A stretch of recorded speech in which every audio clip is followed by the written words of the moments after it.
There is a lot happening in the world today. I look at the Middle East and everything that's happening with Israel and Hamas and Iran. I look at China and in Asia with Taiwan and the conflict happening there. And I look at our own cities and our own country here in the US, and I see these riots and looting, and crime seems to be more prevalent online than it may have felt in the past. And when these types of times happen, when these situations happen, it's really important to understand and be aware of the feelings that come up within us, the thoughts that arise in our head. And oftentimes we label those as anxiety.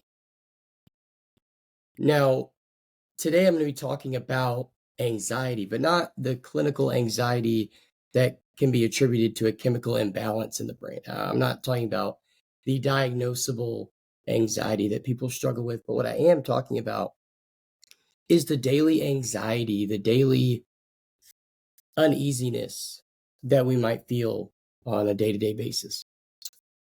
And I do believe that a lot of what anxiety is there's an undertone of fear. Anxiety can be loosely defined as being afraid or unsure about the future. When we think about the future being uncertain, anxiety comes in and tells us we need to control the future. We need to figure out how can we do this one thing to be able to control everything that's going to happen in the future so that we don't have to worry about it ever again. Anxiety is that thing that wells up when we realize that we don't have control, specifically when thinking about the future. Oftentimes, we don't have anxiety about what's happening in the present. It's about what could happen because of the present. Think about in my own life as a father, I don't think about what's happening right now with my kid. I think about what could happen, and that gives me anxiety, or that gives me fear.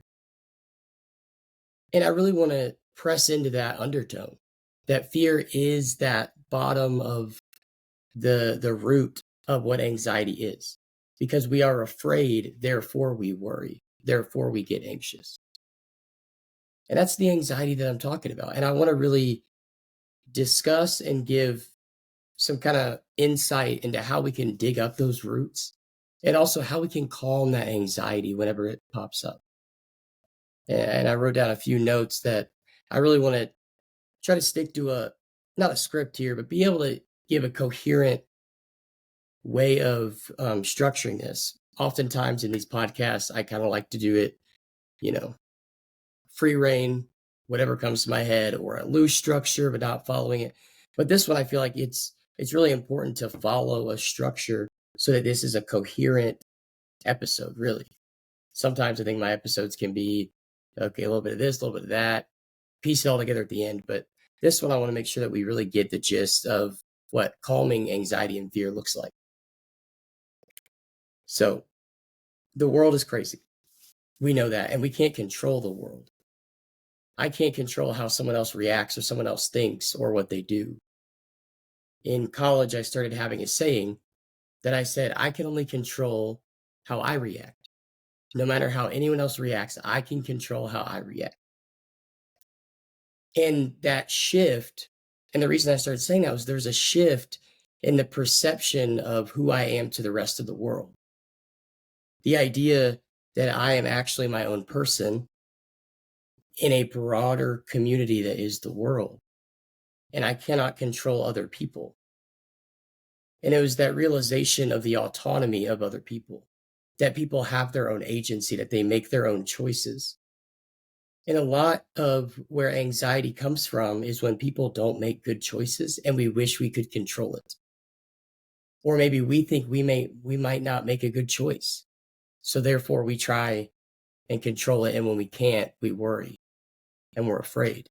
Fear is something that wells up inside of all of us. We are all afraid of something.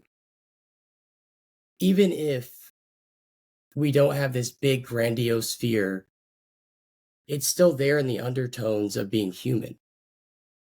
I think of someone who might be a stoic, I've seen a lot more things about Stoicism. It seems to be on a rise. And a big part of Stoicism is not the lack of emotion, but it's the controlling of my reaction to the emotions I feel. So you might look at someone and say, well, they're not afraid of anything, or they have it all together. And maybe instead of having it all together, they've just understood how to react to certain emotions when they come up. How do I weather this storm of anxiety? They planned and they prepared for when the storm comes, they understand what to do and how to react. So when we think about how do we calm anxiety, how do we calm fear, it starts with awareness, really self awareness of our feelings and what it looks like when we begin to feel anxiety. We have to think about where triggers might be in our environment, where triggers might be within our minds. Because oftentimes when I think of thought processes, I can start in one place and then I wind up in another place. Then my thoughts shift to that trigger point, and then I might become anxious or I might become sad or whatever that trigger might cause. So we start with awareness. And there's two parts to that awareness. There's the internal awareness, the self-awareness. Then there's the external awareness. And the external awareness can be paired with anticipation. We have to be aware of what might happen, not just what is happening around us, but what might happen. Because if we can't anticipate what might happen, we are not planning well. We have to plan and anticipate for what might happen so that when the time comes, we already are prepared. We already understand what the protocol is in this moment. So important. So that idea of internal and external awareness is something, really a baseline for where we have to start when it comes to how do we calm our anxiety and our fear. I also want to talk about how anxiety is contagious. When we think about other people's feelings, I like to think of emotions as these glimpses into the human soul because they're so contagious. Think about when someone's smiling, especially a baby or a young kid, when they're genuinely smiling, it makes you smile. Or it at least makes you stop and question, wait, what do they have? What are they doing that I'm not doing? When someone is really sad, we're moved inside of us. Think of your favorite sad movie or a moment in a movie that moved you. The same thing is with anxiety. It's a feeling.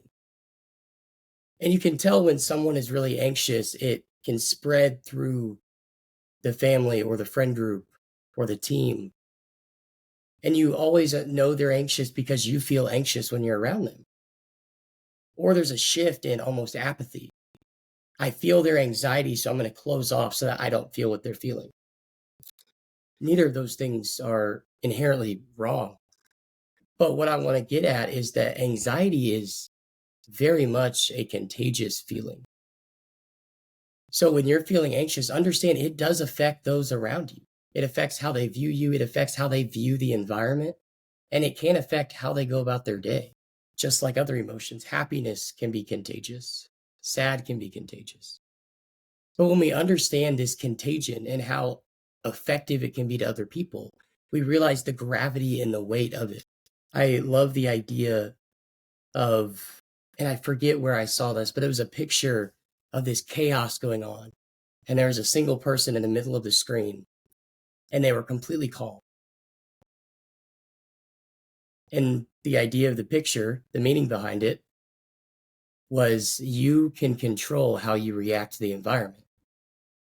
Even when the world feels like it's crumbling, you get to be the calm in the storm.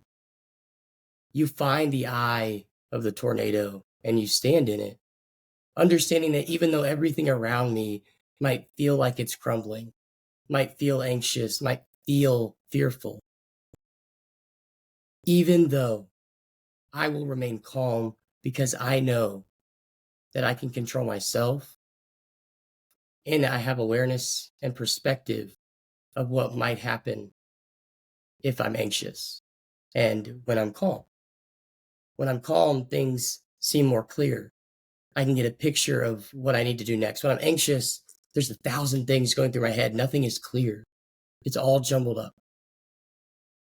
So when we can remain calm, and calm is a practice, it's not something that we can just start doing on day one. Calm is a practice.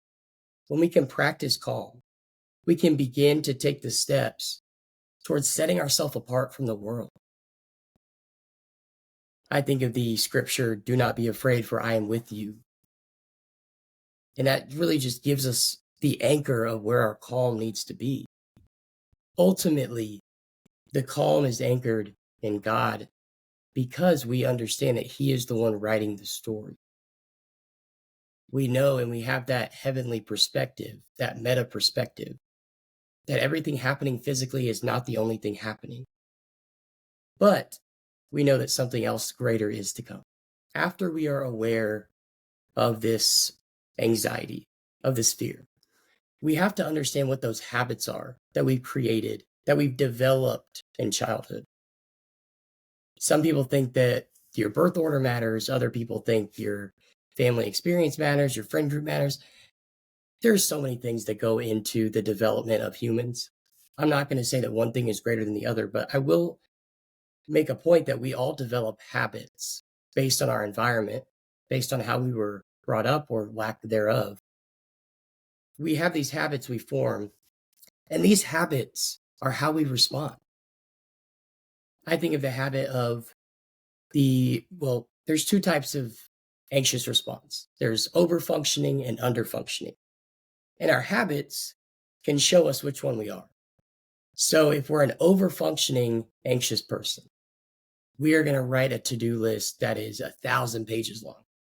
And we're going to go, go, go, go, go. We're going to be high energy. We're going to be making sure everything gets done. And we're going to be really bad at delegating. So an overfunctioning anxious person is going to be someone who is not delegating and overworking themselves. Now, an underfunctioning person can almost look like depression, not quite, but underfunctioning, instead of being environmentally focused, they're going to be narrative focused. So an underfunctioning anxious person is going to turn towards gossip. They're going to turn towards shifting the narrative of what's actually happening to fit this mold that they want to control. So they might be someone who wants to be a propagandist or someone who wants to spin the truth just enough that makes them feel comfortable. That's what an underfunctioning anxious person is going to be. And these habits are formed based on what served us best when we became anxious. I don't believe anxiety is something that humans are just born with. I think anxiety is a feeling we begin to feel as we realize we're human, as we live into humanity.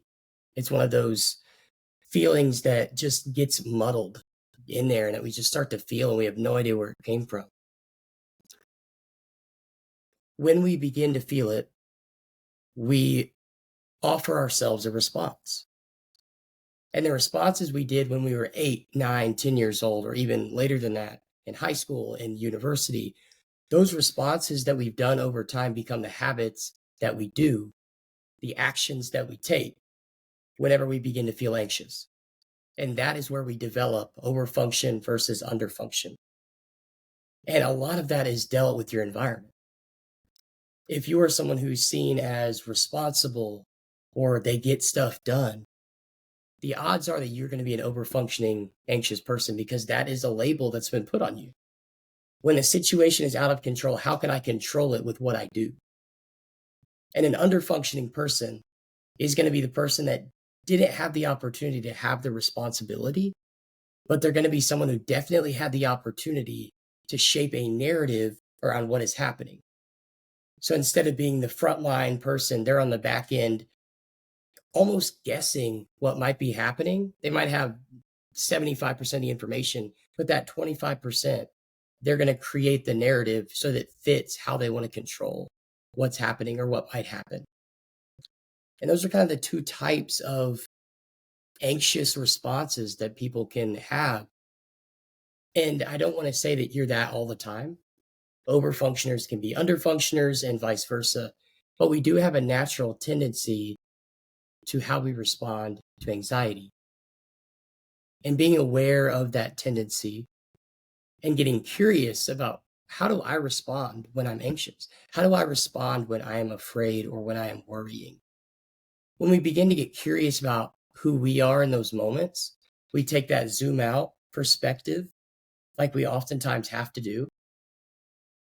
When you realize who you are in those moments, that's when you get to change. Remember, awareness and curiosity are the launching pad to change. No matter what you do or what you have been doing, if you're not aware of what it is and you're not curious of how it looks and how it could be, then you can't actually change, or at least not make effective change. Those are the two types. And like I said, one controls the environment. It's going to be doing, doing, doing. It's going to be the person that vacuums or cleans the dishes or gets everything ready or, again, creates that to-do list that is 1,000 items long.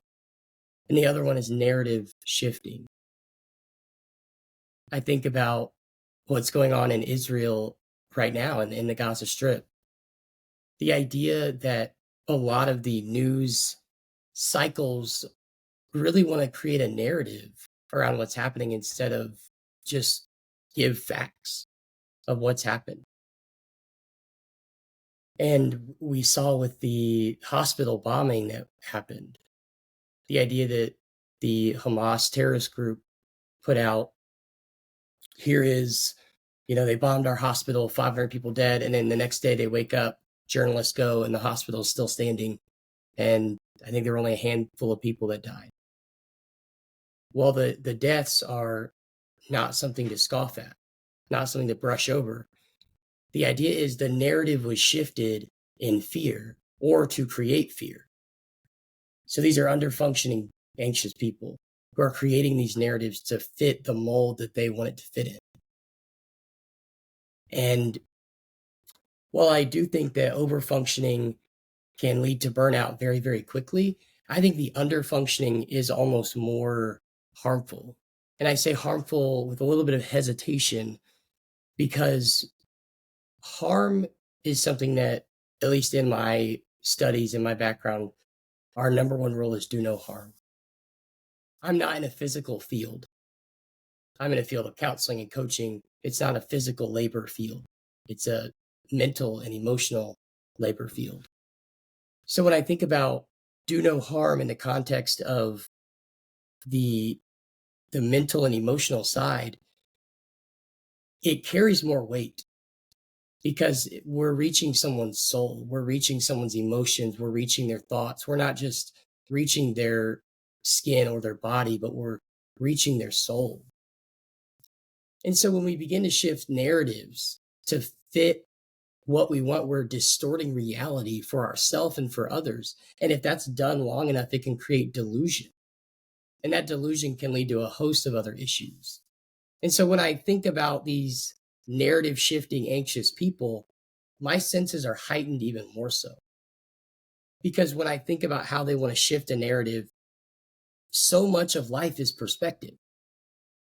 And if these people shift a narrative that really they only have a good perspective on, we take them at their word.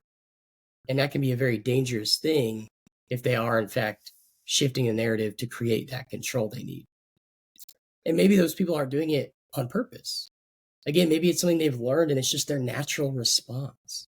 But when we think about which one you are, which one I am, we have to get curious.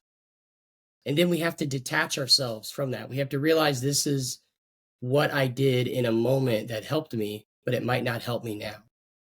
It might have been an adapted behavior that I took on because it allowed me to adapt to the environment I was in. But now it's not good. It's maladaptive. It's not helping me. So I need to change it and create a new habit in its place. So when we can detach ourselves from the anxiety, from the fear, that's when we're really able to start inserting that change. Now, calm. How do we be calm? How do we allow ourselves to get back to ground zero? A lot of what anxiety is and the calm, really research behind it, is you have to get physical to calm anxiety. You have to do something physiological to get calm. So, some exercises that one can do to calm anxiety and fear. I love square breathing. Square breathing is something that is super easy. It's really, you can map out a square and it's a 4 second map. You breathe in for 4 seconds, you hold it for 4 seconds, you breathe out for 4 seconds, and then you just don't breathe in for another 4 seconds. And if you do that even 10 times, studies showed that anxiety, or the feeling of anxiety at least, would decrease by 50 to 70% just by doing breathing exercises around like square breathing, where there's another 3 second breathing that other people attend to.